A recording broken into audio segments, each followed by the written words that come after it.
वाराणसी में मोदी के कार्यक्रम पर प्रशासन के रोक को लेकर बीजेपी ने विरोध प्रदर्शन शुरू कर दिया है।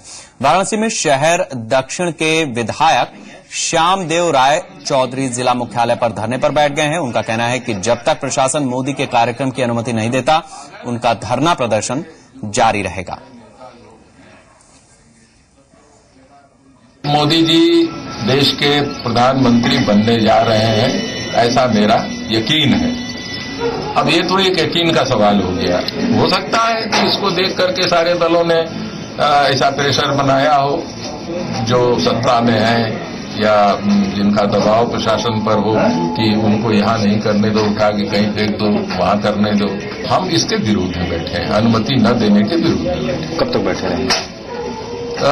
हो सकता है 12 तारीख बैठे। बीजेपी ने वाराणसी के लिए अलग से घोषणा पत्र जारी किया है। घोषणा पत्र को बनारस के मिजाज के मुताबिक बनाने के लिए बीजेपी ने इसमें घाटों के विकास को तरजीह दी है और यहां के बुनियादी ढांचे के विकास के साथ बनारस को पर्यटन हब बनाने का वादा किया है। शिव की नगरी काशी, जिसकी पहचान है यहाँ के 84 घाट, वो घाट जिनमें काशी का प्राण बसता है, वो घाट जहां जीवन के सभी रंगों के दर्शन एक साथ होते हैं, वो घाट जिनका जिक्र किए बगैर काशी का जिक्र अधूरा है। घाटों का ये महत्व सभी जानते हैं, सभी समझते हैं। बावजूद इसके बनारस के घाटों को लेकर कभी भी सक्रिय राजनीतिक पहल कभी नहीं हुई है। वो घाट जिन्हें देखे और जहां कुछ वक्त गुजारे बिना कोई भी सैलानी काशी की यात्रा को पूरी नहीं मानता, उन घाटों का विकास और सौंदर्यीकरण भी होना चाहिए, ये सियासतदान भूल गए। जी संगम ने बार बार घाटों को लेकर चर्चा छेड़ी है और इसी का नतीजा है कि बीजेपी ने जब बनारस के लिए अलग से घोषणा पत्र जारी किया तो घाटों का मुद्दा सबसे ऊपर रखा। मोदी को बनारस के रास्ते दिल्ली तक पहुंचाने में जुटी बीजेपी ने वादा किया है कि अगर नरेंद्र मोदी पर यहाँ की जनता ने भरोसा दिखाया तो भौगोलिक और सांस्कृतिक बनावट को ध्यान में रखते हुए पर्यटन का विकास होगा, जिसका केंद्र बनेंगे बनारस के घाट। यहाँ पर्यटन का विशेष चिंता करना, उसके लिए जो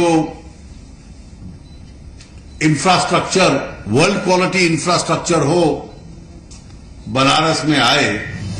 आध्यात्मिक नगरी काशी के लिए घोषणा पत्र तैयार करते हुए बीजेपी ने यहाँ के पर्यटन और सांस्कृतिक भावना पर भी खासा जोर दिया है।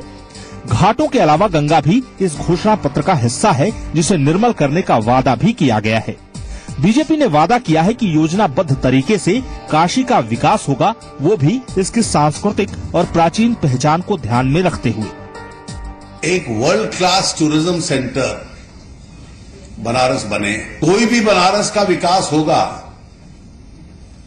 तो इस शहर का जो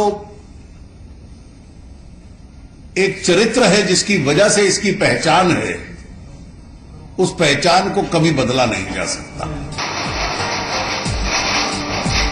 बीजेपी ने अपने घोषणा पत्र में बुनकरों के लिए भी काफी कुछ वादा किया है। खासकर 5F का मोदी फार्मूला इस घोषणा पत्र का हिस्सा है। 5F यानी फार्म, फाइबर, फैब्रिक, फैशन और फॉरेन का फार्मूला।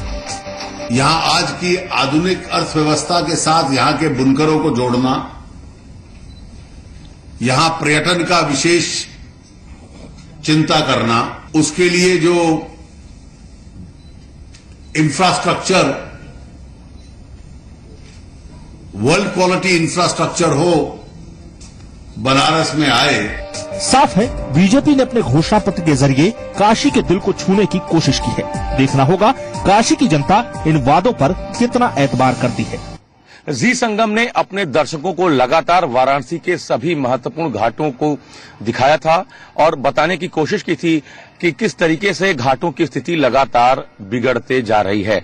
इस वक्त हम वाराणसी के 80 घाट पर मौजूद हैं और घाटों के जरिए हमने जो अपने दर्शकों को दिखाया था, जो वस्तु स्थिति बताई थी, इस वस्तु स्थिति से, इस सिचुएशन से बीजेपी भी इत्तेफाक रखती है। शायद यही वजह है कि बनारस को लेकर बीजेपी ने 2 पन्नों का अपना अलग से घोषणा पत्र तैयार कर रखा है, जिसमें वाराणसी के घाट को तवज्जो दी गई है। वाराणसी के घाटों से वाराणसी का विकास होगा, ये कहना है बीजेपी के प्रधानमंत्री पद के जो उम्मीदवार है नरेंद्र मोदी।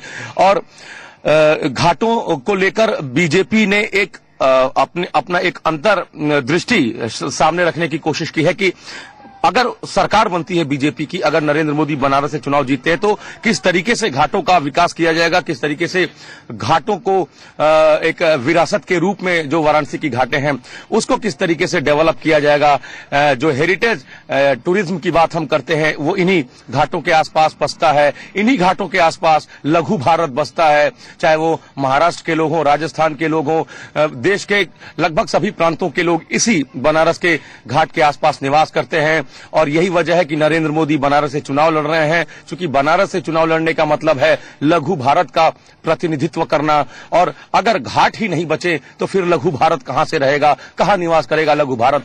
तो ये तमाम बातें जो जी संगम लगातार अपने दर्शकों तक पहुंचाता रहा है, बीजेपी भी उससे इत्तेफाक रखती है। और बीजेपी ने अलग से अपने घोषणा पत्र में वाराणसी के सभी 84 घाटों को तवज्जो दी है, उनको जगह दी है। किस तरीके से घाटों का विकास होगा बीजेपी ने ये बताने की कोशिश की है।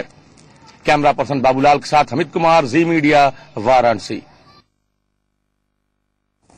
तो अब काशी की बारी है। यहां नरेंद्र मोदी चुनाव लड़ रहे हैं और जिस तरह के वादे इस बार बीजेपी की तरफ से किए गए हैं वो वाकई एक ऐसी उम्मीद जगाते हैं जैसे लगता है कि बनारस जब आंख खोली जाएगी, अगर नरेंद्र मोदी जीत जाते हैं यहां से, तो उसके बाद बिल्कुल अगली सुबह बदला हुआ नजर आएगा। वाराणसी से हमारे साथ भावना त्रिवेदी जी हैं, सामाजिक कार्यकर्ता, और लखनऊ से के विक्रम राव साहब हैं, वरिष्ठ पत्रकार। भावना जी, मैं आपसे जानना चाहूंगा कि जो बनारस है, वाराणसी, उसकी अपनी विवशताएं हैं, अपनी समरसताएं हैं।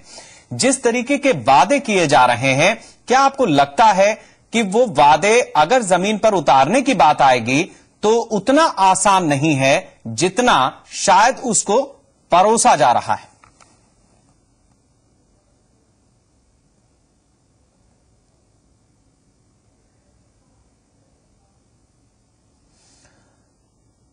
मेरी आवाज आप तक पहुंच रही है भावना जी?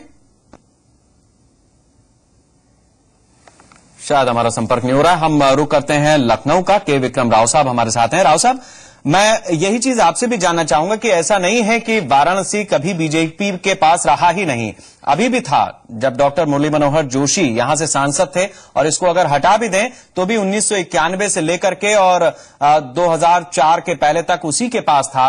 वाराणसी में इस बार जो ताना बाना बुना जा रहा है, क्या सिर्फ नरेंद्र मोदी वहां से उम्मीदवार हैं इस वजह से, या फिर हम ये मान लें कि दरअसल अब काशी की बारी है विश्व पटल पर एक नए सिरे से उभरने की?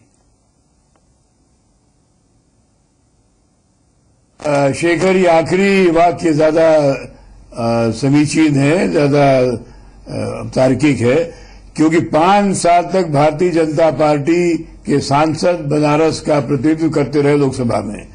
बनारस की उपेक्षा हुई है, घाटों का सुधार नहीं हुआ है, वहां कोई नागरिक सुविधाएं नहीं मिली है। लोगों को बहुत शिकायत रही है कि भाजपा के सांसद ने चुनाव जीतने के बाद कुछ भी वहां विकास का काम नहीं किया है।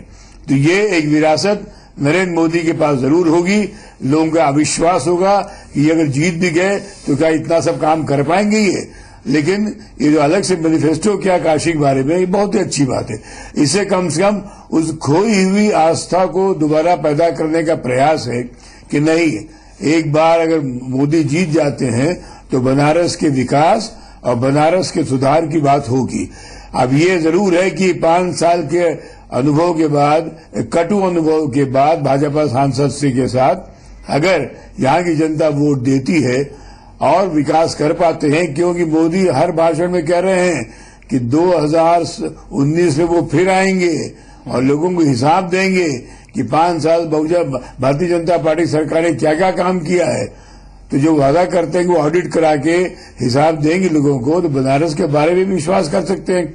लेकिन मुद्दा यहाँ वो नहीं है शेखर, मुद्दा यहाँ ये है क्यों जिला प्रशासन अनुमति नहीं दे रहा है एक प्रत्याशी को अपनी बात कहने का? ये लोकतंत्र को चुनौती है, अभिव्यक्ति की आजादी को चुनौती है, संगठन बनाने की अधिकार की चुनौती है।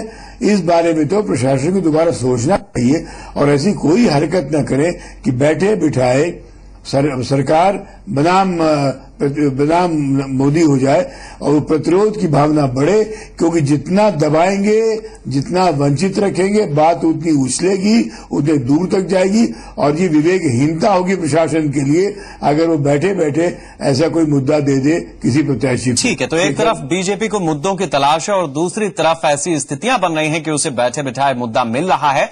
हम एक बार फिर से वाराणसी का रुख करते हैं। भावना त्रिवेदी जी हमारे साथ है। भावना जी, मैं आपसे ये समझना चाहूंगा कि जिस तरीके की वाराणसी की स्थिति है, भौगोलिक स्थिति है, जितने बड़े वादे, जितने बड़े घोषणा पत्र में इरादे जताए जा रहे हैं, क्या हम ये मान सकते हैं कि अगर नरेंद्र मोदी वहां से जीत भी जाते हैं तो अगले 5 साल में उन चीजों की शुरुआत भर होगी, या फिर आपको लगता है कि बनारस बिल्कुल बदलने को तैयार ही बैठा है, जब हम अगले दिन आंख खोलेंगे तो सब बदला हुआ नजर आएगा?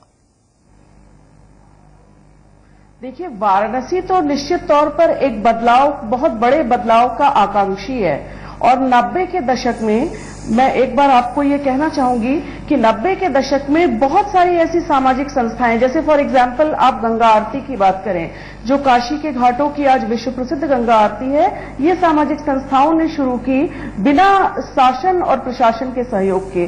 और अगर आज की बात करें, नरेंद्र मोदी जिस तरह से वाराणसी का एक अलग एक्शन प्रोग्राम रख रहे हैं, उसको आप चाहे घोषणा पत्र कहें या कुछ जो भी उनके प्रस्ताव हैं, एक बदलाव निश्चित होगा।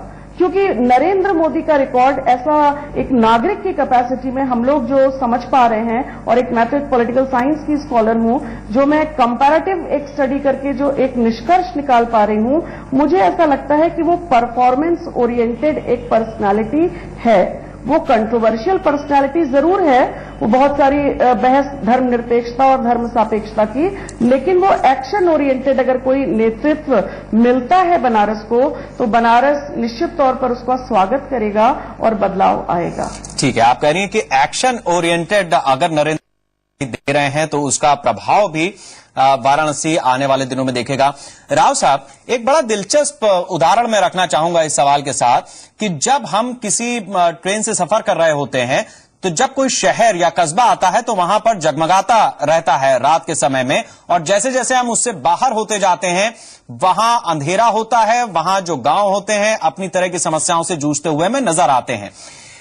नरेंद्र मोदी जो वाराणसी पहुंचे, उनका इरादा पूर्वांचल में पंप करने का था, बीजेपी की लहर को, बिहार की जो सीटें लगी हुई हैं उत्तर प्रदेश से उनको पंप करने का था। वाराणसी को लेकर के तो घोषणा पत्र भी है, हो सकता है कि उस पर अमल भी हो जाए, लेकिन उस हवा का क्या जो पूरे पूर्वांचल में मोदी की वजह से बह चली? काशी की बारी से क्या हम इसको जोड़ें?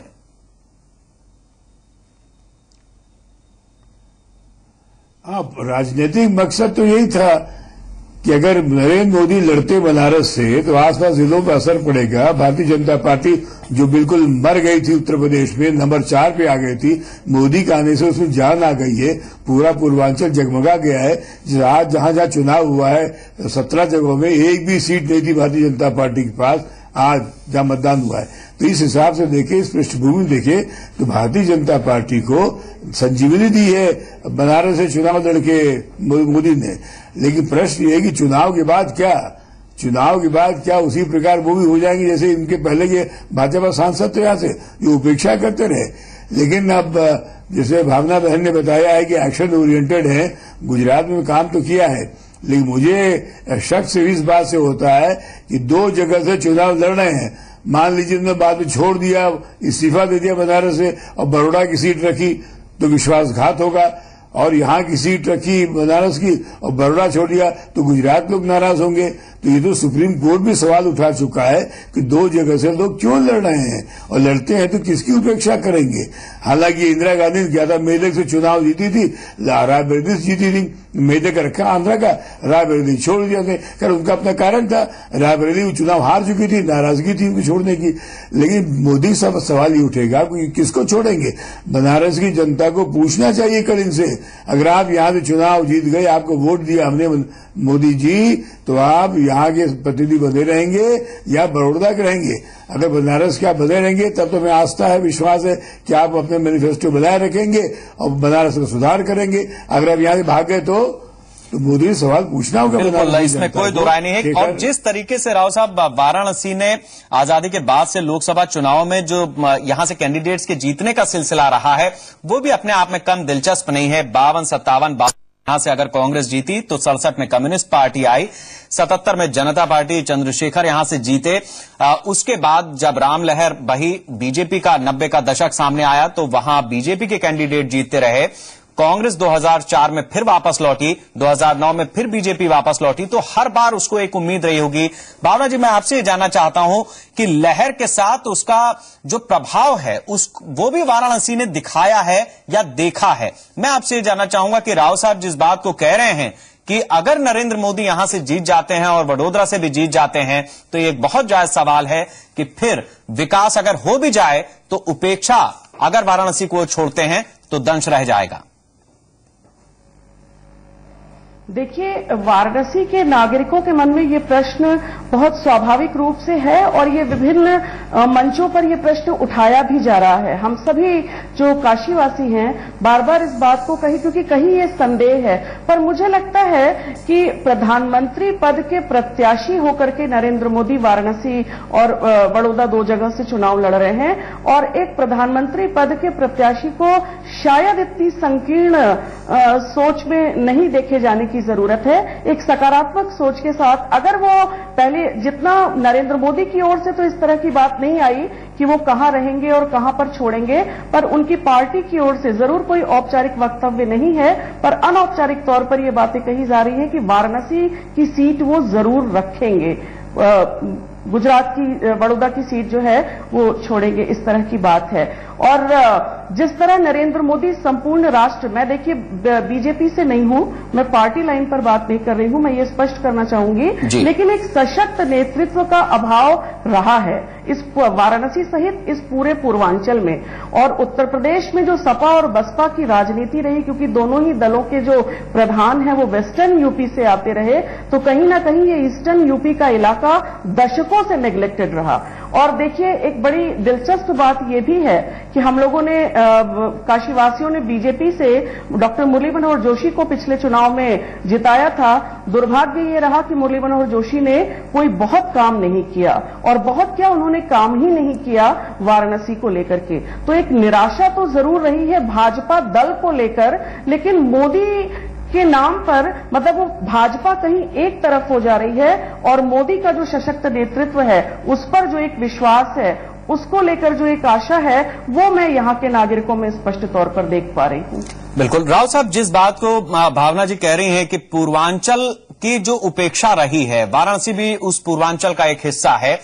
बहुत हैवीवेट कैंडिडेट्स यहां से जाते रहे हैं, चाहे वो विधानसभा हो या पार्लियामेंट हो, उन सब का अपना अपना एक बहुत बड़ा वजूद रहा है। बावजूद इसके जिस तरह से इस इलाके की उपेक्षा हुई है, तो क्या ये उम्मीद कर सकती है जनता कि अगर काशी का नंबर है तो उस पूर्वांचल का नंबर या पूरे इलाके का जो समीकरण है वो उस जगह पर जाकर के कहीं बैठता है जिसमें विकास की बात होती है? शेखर, अगर विकास की बात होती है तो पूर्वांचल की मांग है अलग से राज्य की। जब झारखंड उत्तराखंड से बन सकते हैं और अगर प्रधानमंत्री जाता है बनारस से, शायद पूर्वांचल के लोगों को एक राहत मिल जाए, वो अलग राज्य की मांग नहीं करेंगे, उत्तर प्रदेश में बने रहेंगे, इस शर्त पर कि ये प्रधानमंत्री बाद बनारस के सांसद उपेक्षा नहीं करेंगे। और मैं अगर बजाय लखनऊ के बनारस में मतदाता होता तो 10 तारीख की मीटिंग में, 10 तारीख की जनसभा में मैं सवाल पूछता और एक आश्वासन चाहता सार्वजनिक रूप से इस उम्मीदवार से कि आप बनारस की सीट नहीं छोड़ेंगे, बनारस के लोग जिताएंगे तो आप बनारस के नुमाइंदे बने रहेंगे। और फिर बनारस की जो लगातार उपेक्षा होती रही, सिवाय पंडित कमलापति त्रिपाठी को छोड़ के, जिन्होंने रेल में काफी विकास किया बनारस को जोड़ा सारे हिंदुस्तान से, उनके अलावा बनारस की कोई traffic jam, medical problem, educational problem, घाटों की समस्या, ये सारी उपेक्षित रही हैं। तो चाहेंगे नए सांसद से कि आप 10 तारीख को अपने भाषण में आश्वस्त कीजिए, घोषणा कीजिए। और अभी आप कह चुके हैं प्राण जाए पर वचन न जाई, अयोध्या में जो मुश्किल से 250-300 किलोमीटर है, तो आप वादा कीजिए कि प्राण जाए पर वचन न जाई, वचन निभाएंगे, वादा फरामोशी नहीं करेंगे और बनारस के सांसद बन के आप उपेक्षा नहीं करेंगे, तब तो लोग आपको वोट देंगे। और याद रखिए, नहीं तो 5 साल बाद हिसाब पूछेंगे। शेखर, बहुत शुक्रिया राव साहब। भावना जी, आपका भी बहुत बहुत शुक्रिया इस चर्चा में शामिल होने के लिए। इस चर्चा में इतनी बात तो साफ है कि एक उम्मीदों का पूरा आसमान सजा हुआ है। नरेंद्र मोदी जिस तरह से वाराणसी से चुनाव मैदान में उतरे हैं, उसके बाद से अब देखना यह है कि उम्मीदों का यह आसमान क्या वाकई जमीन पर उतरकर उम्मीद के सपने को साकार करता है, या फिर कोई नए सिरे से काशी को देखने के लिए फिर से एक पूरी प्रक्रिया आगे बढ़ती है। नमस्कार।